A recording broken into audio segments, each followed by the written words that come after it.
This is Women Who Build Empires, a podcast celebrating women entrepreneurs and thought leaders who are turning the tables on outdated old school belief systems and building business empires that align with who they are, how they work, and how they are leaving a lasting legacy. And I'm your host, Emmy Kirshner, serial entrepreneur, investor, and business consultant for ambitious women entrepreneurs who are boldly taking their business to the next level. In each episode, you're going to get to know the women who are unafraid to put it all on the line as they share the stories of how both success and failure have helped them become incredible CEOs. Hey, Empresses. On today's show, I have Dez Rock. She is the CEO of SIEMonster, a global IT firm. And we have a really cool conversation. It spans the depth and breadth of her moving from Turkey to Australia and the relationship she had with her mom and her family and how that's really impacted her thought leadership. We talked about why raising her kids as a stay-at-home mom was the beginning of her starting her legacy.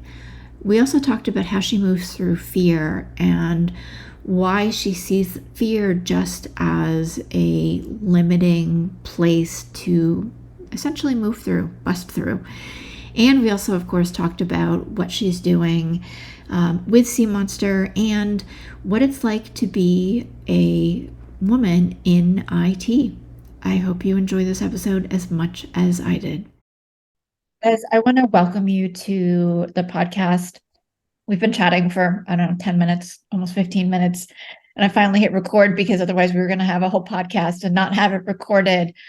So one, as I said, welcome. But two, we were just talking about measuring success and how we measure success through money. And for you, success is more than just that. So let's back into that conversation and we'll expand from there. First of all, Emmy, I want to say how much I was looking forward to being on this particular podcast because of the title and the audience and who we're capturing here. So what I was saying while we were chatting was there's a lot of people who measure success by their career and the work they do, because what we're ultimately doing is measuring it by financial gain and money. And I tend to not do that. And I gave you that story because my story when I was building my empire, I had to rebuild what I lost first, and that for me was family. I had been ousted from my family, kicked out of my family, and it was such a hole in my heart that I had to fill that first, and I did before I could then move on to any other part. So that is a very quantifiable part of my building my empire journey, but also part of my success as well, right? So, and I measure that as my success as well, because it's not just my financial gains. That's what I was trying to say, right. On how we measure this, because there's no point me being financially successful and on the top of my game, but yet miserable, right? Right. Well, and at the end of the day, money's lovely. And it does buy a lot of choice and options, but if you don't have anybody to share it with, right. Like why, for me at least, like that's the point of having the choice, is being able to have people in your life, your family, and be able to impact them positively.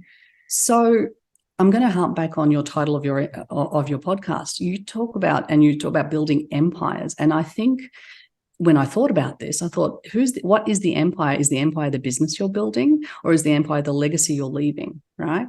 So, and for me, it's the legacy I'm leaving, and it's to whom I'm leaving it to. Mm-hmm. And I have 4 children, and my empire is for them. Yeah. And same for me. I have 2 kids, single mom. And for a long time, I didn't recognize my success as a single mom and how I've brought them up and really helped foster and guide them into being very caring, empathetic human beings who are grounded and focused on what they want to do.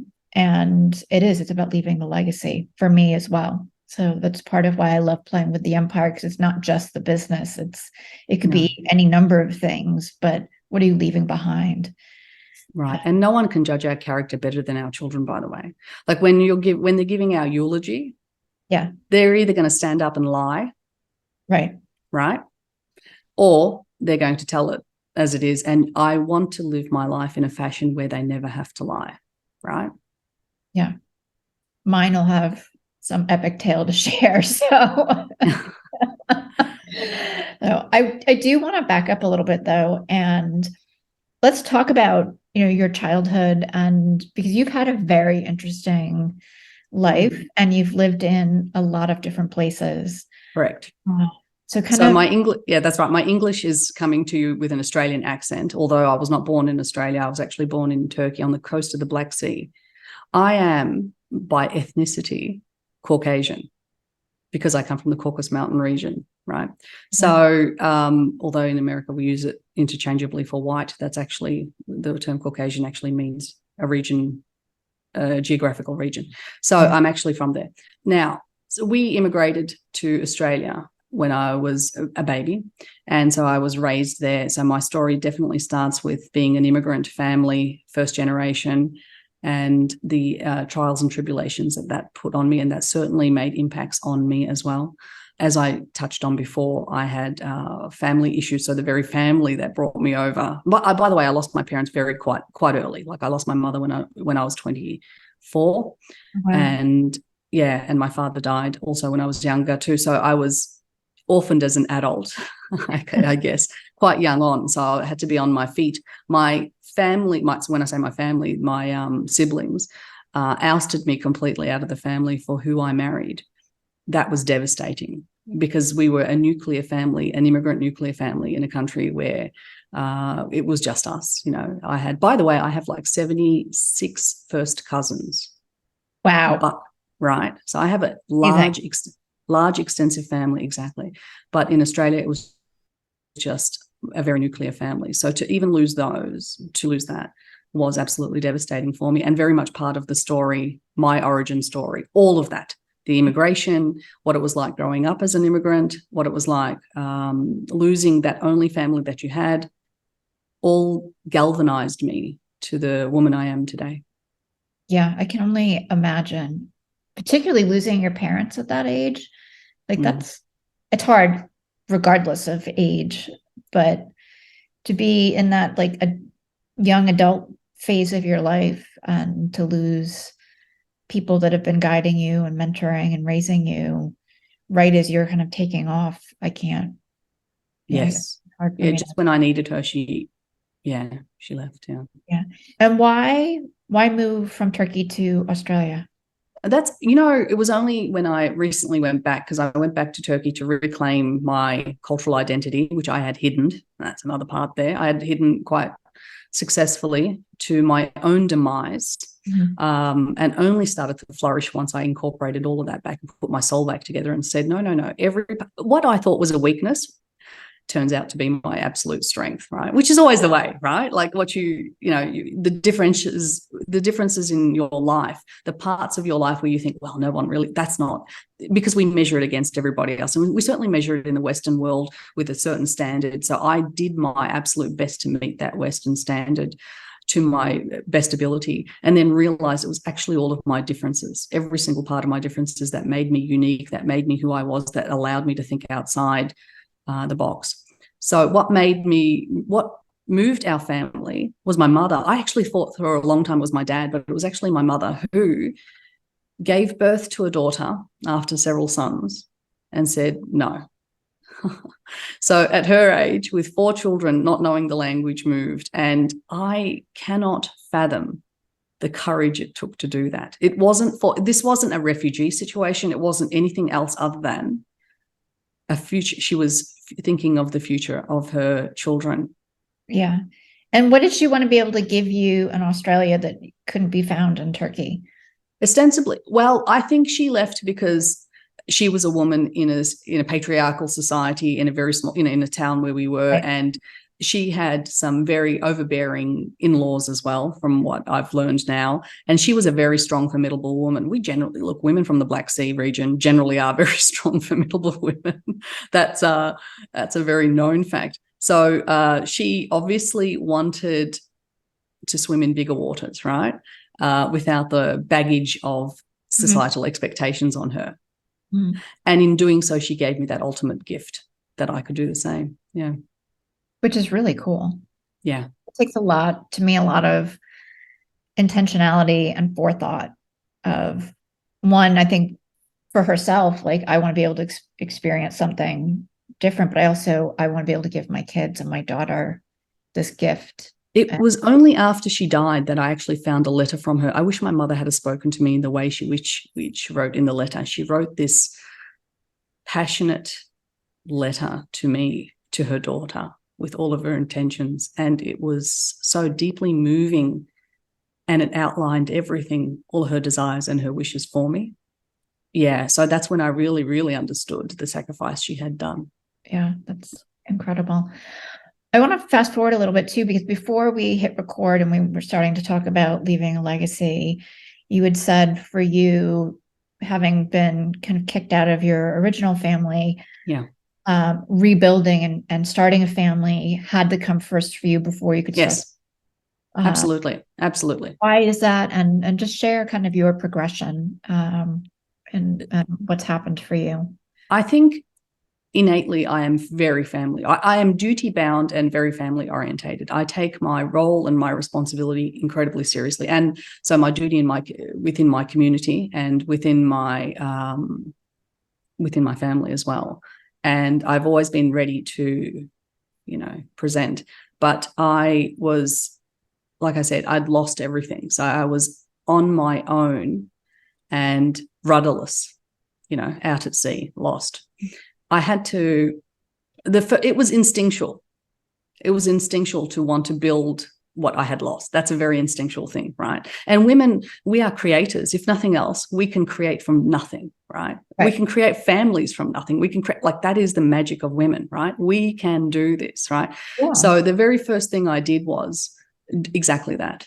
I needed to feel, there was a hole that I couldn't, I want to say I couldn't breathe, but there was no purpose without what was ostensibly so important to me. So that became my sole purpose throughout my 30s, my late 20s, was to build family. I'm going to tell you right now, I stayed at home and raised those babies. I looked after them. I ensured that they had the childhood and the love, and made sure that their buckets were full, right? And spent the time and effort that it took to do that. I wanted to build very, very strong foundations into those relationships. And I took care of that business before I could even think about anything else. Which is amazing. And you're so right. Like, women can create community and bring other people together and create families, even if it's not blood related, I think very easily. Like, we're seeking support other people and be supported. And give people a safe place to land. So at what point for you, after having your kids, pouring everything into them, being a stay-at-home mom, did you decide to shift out of that role a little bit? And so I want to absolutely make that clear. I was a stay-at-home mum. I did not raise children or give birth to children for other people to look after them. That was very kind of there were certain things that I am very, very solid on, and that was one of them, right? So I didn't want to do that.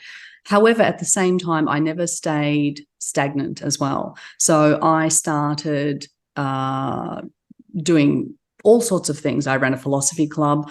I studied philosophy while I was pregnant with, throughout all of that. I started university. I started a degree. I finished my degree. I got into law. There was always this background thing always going on as well, by the way. So can you imagine, I was a full-time uni student with 3 children and then fell pregnant with the 4th one and still finished my degree. So that's when I look back now, I'm amazed I did that. I used to put my babies to bed and then study until 1 a.m, and I'm amazed I did that, especially being later diagnosed with ADHD and knowing that it's so difficult for us to finish any task. But I did it. And I think that there is something there's always been a destiny that I knew I was to fulfill. Like, I've been stepping my path every part of the way. And when I look back and I think, that was all part of it. I knew that would happen. That would all click into place. So there was groundwork being done that led me to here. I wasn't just like, hey, I was a stay-at-home mum with 4 kids and all of a sudden, bang, CEO. That's not what happened, right? So well, there's always a journey. There was always a journey, and the journey was difficult. It's always difficult. It's much easier to watch TV at the end of the day, right? Yeah. But I found the courage and to stand in my conviction, right? And to walk my path. And I never swayed from that. So even though I knew I was fulfilling the important part that I needed to fulfill, I knew also my destiny was bigger than just this. It wasn't just this that had to be there. You know, that I was going to make an impact that was going to be bigger than this. Yeah. Yeah. I mean, what I'm hearing too, and what's really landing for me is you poured into your kids, you gave them everything, created amazing worlds for them. And not that they are without challenges, because everybody has yes in their lives, but that you also were really clear about nurturing yourself. Yes. Oh, yes. There was a lot of generational trauma and what to undo as well. That my mother was not fortunate enough to be in a place or had the privilege enough to do.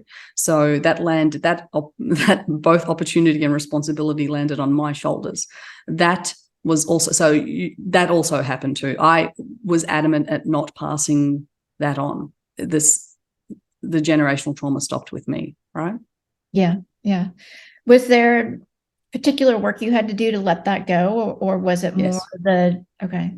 Yes, definitely. There was a lot of you don't get to this whole heightened philosophical stage without doing the hard work. Come on, anyone who knows, right? Yeah. So absolutely. The woman you're seeing now, you know, the calm was not the girl at 21. My goodness, she was a mess. Yes. Yeah. Well, and for me, with my kids, there were certain things that with patterns I was aware of generationally that I'm like, I will not allow this to go any further. Mm-hmm. I made that hard, fast decision, and then grew into making that change so that my kids are better off than I was from an emotional, stable. So I have, you know, we talked about, you know, the things that were resonating with your audience, and, you know, there was the emotional stuff that I will highlight, not necessarily go into detail, but I have been abused in every way a person can be abused. So list them in your mind and then tick them off, right? Okay. So, and I thought, and by the way, I worked through all of those and undid all of those knots.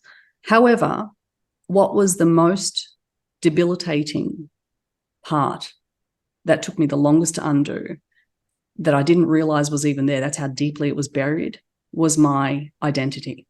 And by identity, I mean what I touched on before, my cultural identity, you know, what I was hiding, right? So I changed my name to fit in. I changed everything about me to fit in, and so buried my ancestors. Wow. And then, right? And so had to undo all of that. I remember when I was in a therapy session, and I was there for different type of abuse counseling, right? So that I'd gone through, and she completely ignored that part, because I could easily speak about that. I can speak about that part until the day, you know, the cows come home, right? But I couldn't tell her my actual name. And that's when we knew where my issue really was. So when we unpacked that and then finally realized that, okay, so this is who I am, and pieced myself back together again, and then came out. And by the way, all of this, and it was shrouded in shame. Shame was what was keeping me where I was. And it wasn't the shame of a woman. It was the shame of a little girl who'd been taught very, very early on, right? Who had never unpacked that. So all of this had been packed away in my mind and was a disruptor. And if you had have asked me in my 30s and in my 40s, what is the one thing that's, you know, you need to work, I wouldn't have even been able to name it. Right. I had to undo, and I think this is the other part, I had to undo all of the other distractions in order to get to the core. Yeah. But once I did, and I think this is the thing, by the way, that was really, really difficult. I used to come out in like hives, you know, like physical reactions to going through what I had to go through. But the fastest way through hell is straight through it, right?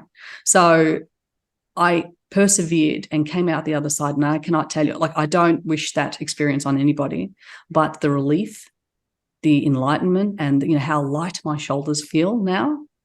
Oh, amazing. Yeah. Amazing.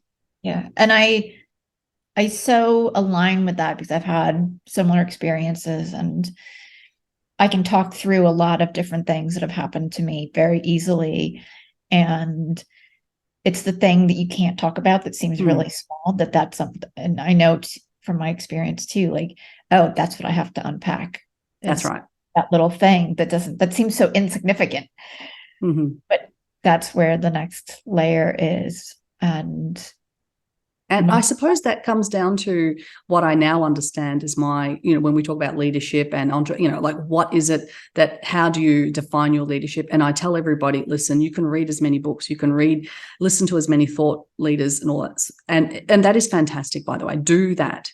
But if you really want to unlock your own potential, you need to get rid of that mess that's in front of you, which is in your head. You are going to sabotage yourself unless you do your hard work. And that's across the board, men, women, everybody. Absolutely. Everybody. You have to understand all your triggers and get to correct where you're not having emotional reactions to things. And not that you don't have emotions, but that you're not being triggered, so that you can just, for me, be in a place of kind of neutrality. Well, look, there are certain things that you may be triggered for the rest of your life, right? So I think, and one of the things I had to learn was, like, there's some things that may never heal exactly the way you expect them to, but it's the art of kintsugi, right? Yeah. Some things are more beautiful and more stronger because they have been broken. Right. I love that. And I agree completely. Things definitely don't heal the way you would like them to sometimes, but they are healed. Yes. And I think that's really important to be aware of too. I love that you're saying that. So I want to shift gears a little bit too, and get into, at what point did you decide to start your business, and what did that look like? And really, like, dive into how SIEMonster has evolved. Right. So I am a co-founder, and before SIEMonster, there was Custodian, which was a penetration testing company. We're professional hackers. Throughout all of that, I'm not the technical hacker, by the way. Throughout all of that, what I provided was all the negotiations, all of the strategy, all of the business sense, all of the acumen that I had, learned at uni and all that sort of stuff. And every life experience to date made me a very, very good at that part. Yep. So not our first startup. And then, of course, one of our clients then asked for a software solution to help them protect. And that's what made us enter and pivot from attacking people to defending people when it comes to cybersecurity. Now, throughout that, then you say, now I'm stepping into the world of cybersecurity. So IT is difficult. It's a very male-led, dominated area. Cybersecurity, even more so, right? So how did I step into that? Not easy, that's for sure. For a very long time, I pushed my co-founder, who's male, into the front and then puppeted behind him, told him what to say, how to negotiate, what to do, and puppeted behind him until I felt the world was ready and I was ready. More me. Let's go back to it. It's all me. It's all in my head, right? So once I was ready, I actually stepped out from the shadows and said, actually, ta-da, let's pull that curtain behind, and see who the puppet master was. It was me. So, and by the way, a lot of people didn't believe it. So I also knew I had to work and earn my stripes to be in the industry. So I kept my head down and worked to put the runs on the board, as they say, right? To then come out and say, okay, yeah, no, see, yes, me visibly me all the way, me, right? Because as a woman, you don't have the privilege of walking into a room and everyone trusting that you're a professional in what you do. You have to prove it.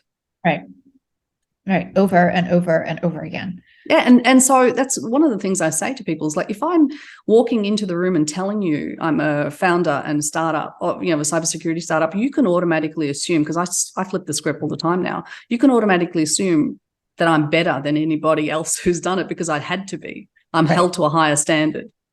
Right. And how do you overcome that? And not from outward, like having to navigate everybody else, but the mindset for yourself in I'm not asking I that. practiced a lot. I remember one of the things I did, I practiced my leadership behind a veil, right?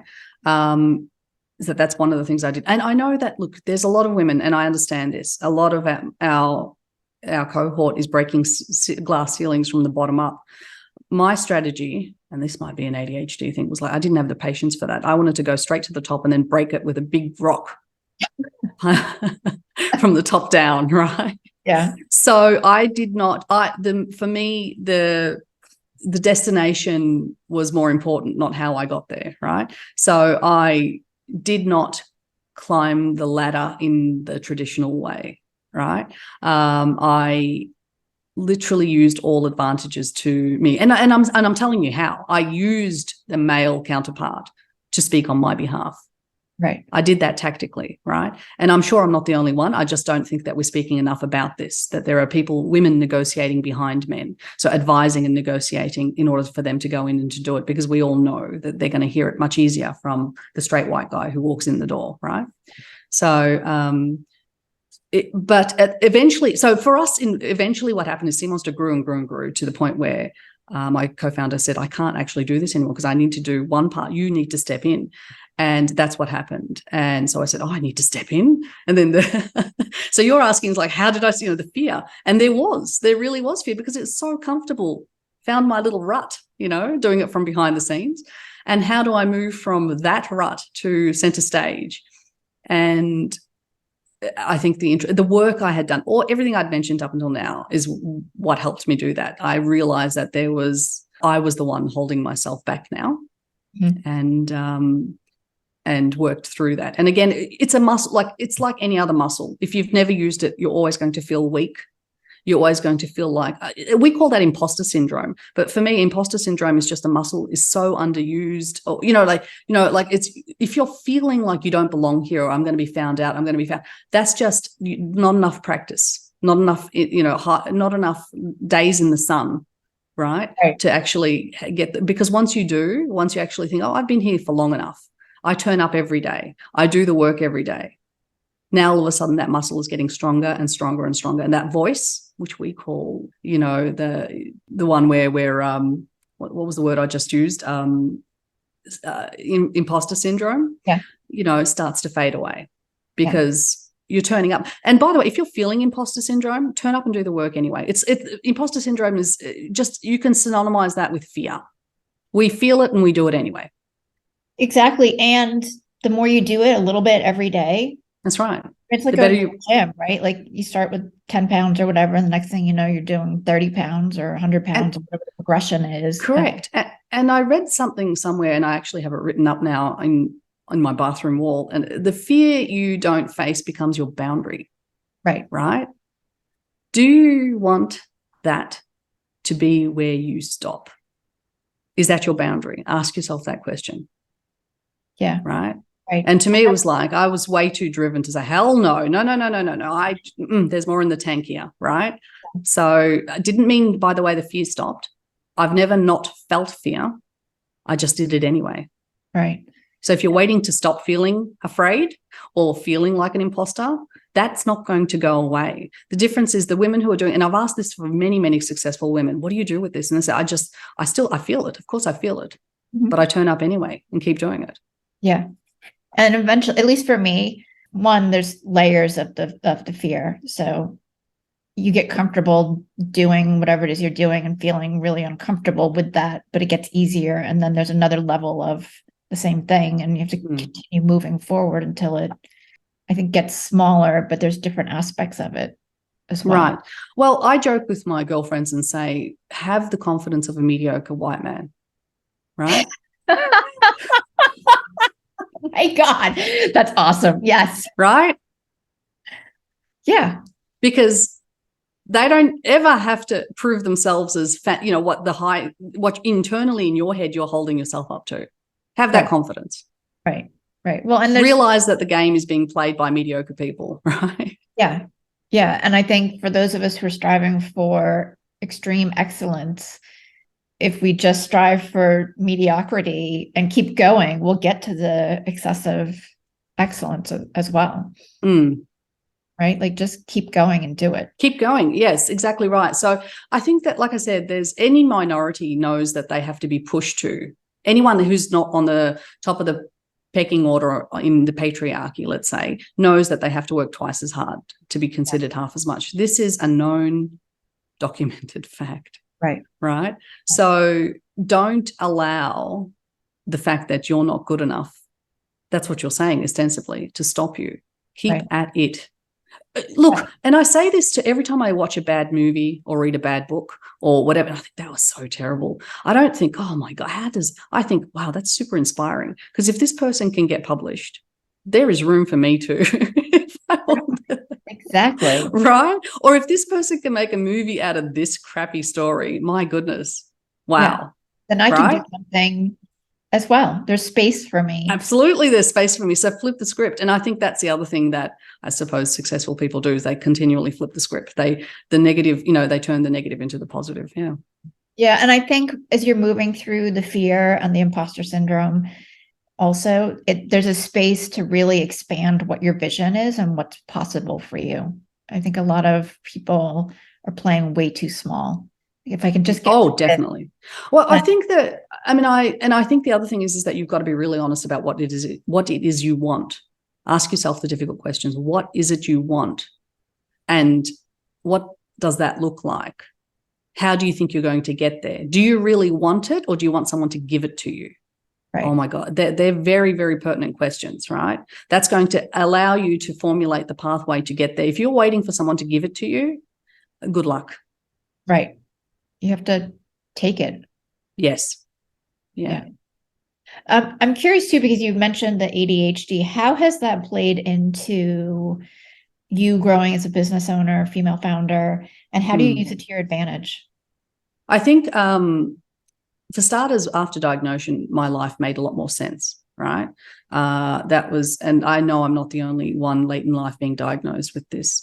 And I think that's because, for starters, I know there's a lot of people, everyone's got it. Yeah, that's right, because ADHD up until now was young boys who couldn't sit still, and they were the only ones who got it, right? We've always lived in medical history where women were underserved and, misdiagnosed or non-diagnosed. So that's not an argument that we should be having, for starters.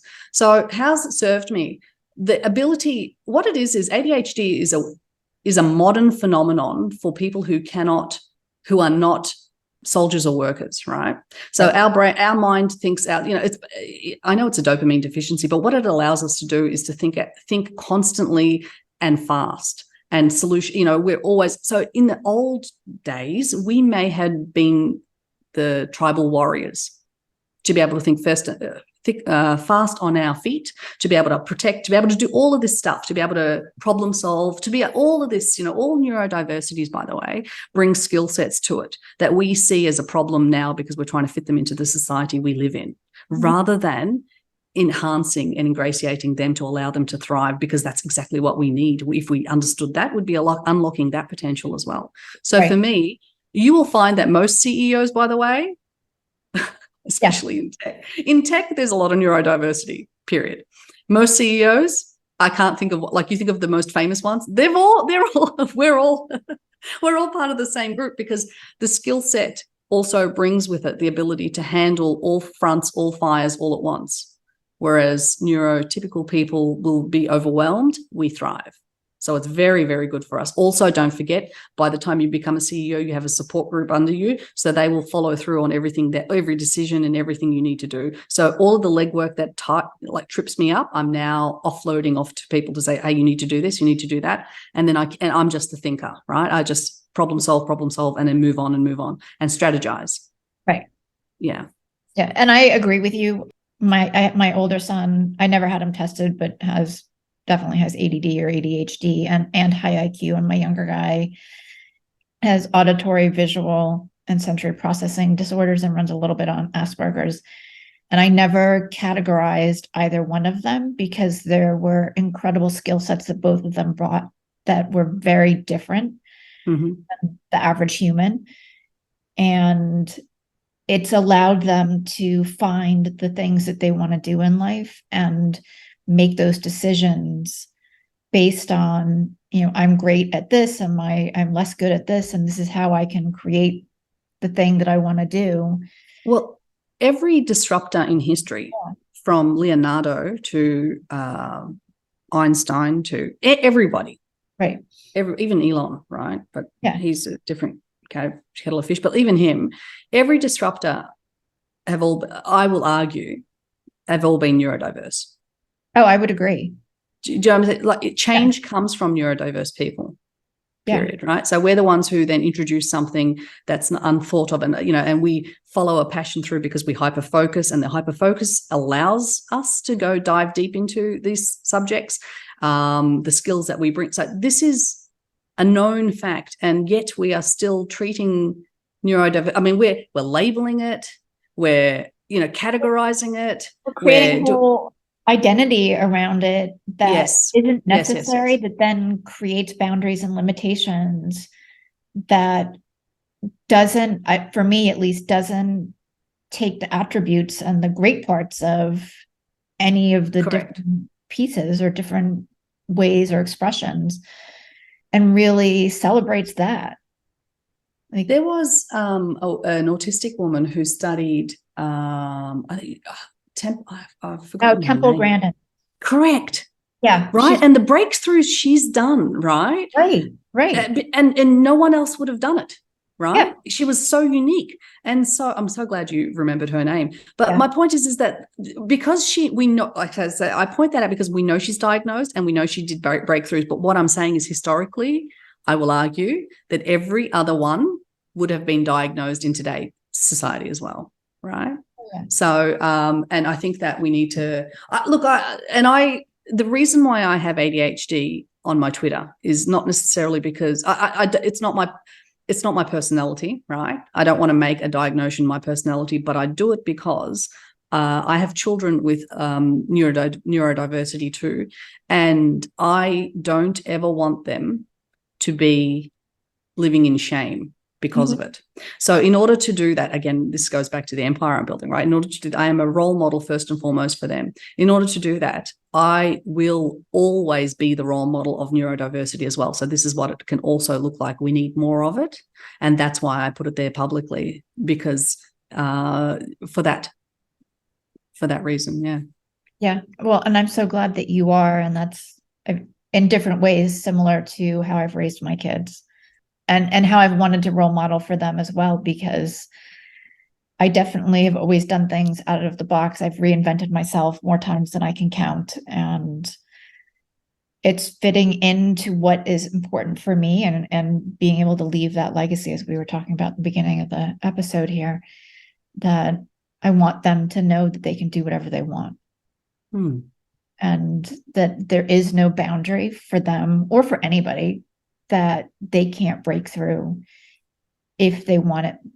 I'm going to say badly enough, but as long as they're willing to do the work and move past the fear, as we talked about. Yeah.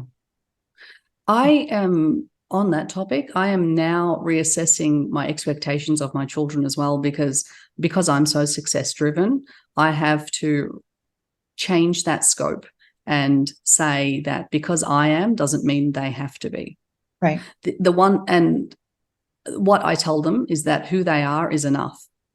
Yeah. Just who they are is enough, because the world needs all sorts. We need artists, we need poets, we need muses, we need, doctors, we need them all, right? So if you want to be, and I mean this in all sincerity, if all you want to do is have your own family, that's enough. Honestly, that's enough, right? And there is honor in that. I think I love the fact that, like, I come from the philosophy of every work has honor in it, right? There is and this hierarchy and pecking order, and this comes back to how I rank success. Like, I don't rank it by how much money is being made, because there are some things that can't be quantified, right? And should not be quantified. And even if we do, why is the most successful people the most miserable as well? When I say successful, the wealthiest people, also the most miserable, empty, lonely, whatever. As well, right? It's because it's not fulfilling, right? You're going to fulfill it with other stuff, but you're always going to be there's a chase then, right? So you're chasing the next adrenaline, the next this, the next, what is it that's missing in my life? That's why when the CEO of Amazon got divorced. What was his name? Oh, Jeff Bezos, right? He did the ultimate. So, he got divorced, and what did he do? He went up into space, right? Like, that has to be the most looking for fulfillment, need something in my life act ever out there, right? Well, and I mean, my understanding, he's spent his entire life building Amazon, and I have to presume excluding a lot of fulfillment in a lot of other areas. And that's right. The same with Bill Gates. His marriage collapsed as well. And so I think that's what and this is where, all right, so this is where I make harsh judgments, that if you think you're a leader because you're great at your business, that doesn't make you a leader at all. Because if you truly are a good leader, that would permeate through all of your life, right? All aspects, all relationships of your life. Yeah, I completely agree with you 100%, and very well said. And I think that's where we need to take business, is not sacrificing everything else in our existence to create profitable, sustainable businesses that do help people. It's being fulfilled in all areas of your life. Right.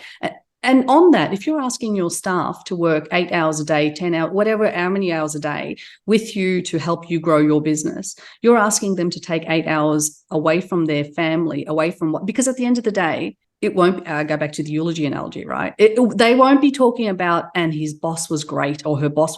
Do you know what I mean? That's not the highlights of that person's life. So the expectation of we really have the tail wagging the dog here. The expectation of what we want out of our workers is wrong, right? So we need to have that balance, and to realize that we want to encourage healthy work-life balances. We want our bosses to role model healthy work-life balances. And I will argue that once you actually allow that, properly allow that, not lip service allow that, productivity goes up, because people don't work for money. This is a known fact. You cannot pay someone enough to stay in a job where they're treated poorly. They will move on. Right.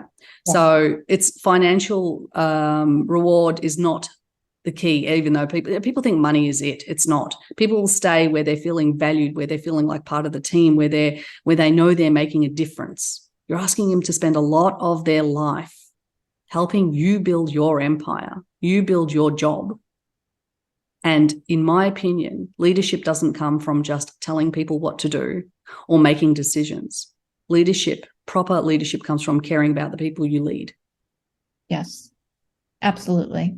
Because if you're not fostering those relationships and building the team and the unity, people aren't, as you said, aren't going to be as productive, and they will leave because they don't care. Not only do they not care about creating the empire with you, but they're missing a piece that they can find somewhere else. And that's the thing, is that we all have to understand that fulfillment comes in more ways than financial. And that's what we need to look at in this society, in this current working society. That's it. You can see the disdain between CEOs and employees all over, everywhere. Mm-hmm. Everyone wants to be a founder CEO. Everybody wants to be one. Nobody likes one, right? Nobody likes their boss. And yet that's the discussion no one's talking enough about. Yeah. Yes. I'm going to leave it right there. Like, we've just covered, I'm going to say, a lot of different topics in a really short period of time that I think are very profound. And I want everybody that's listening to really allow what you've shared to sink in, about the fear, about imposter syndrome, about what success really is, like, and what that means for you, and how you're leading, how you're treating people. Like, thank you, because this has been, I think, one of the best episodes we've had in a while, to just cover all of these really important topics. I want to thank you for having me on. It's been a real pleasure. Yeah. Share with everybody where people can reach out to you or connect with you. LinkedIn as Dez Rock. Okay. If you want to follow me on Twitter, it's Dez Traction, with a DEZ Traction. Yeah. Okay. Awesome. Thank you. It's been such a pleasure to have you. Thank you. It's my hope that you find at least one nugget of value in each episode of Women Who Build Empires. And if that's true, please follow and share Women Who Build Empires with your friends and leave a review on Apple Podcast. Your support is what will help this podcast be found by more women just like you.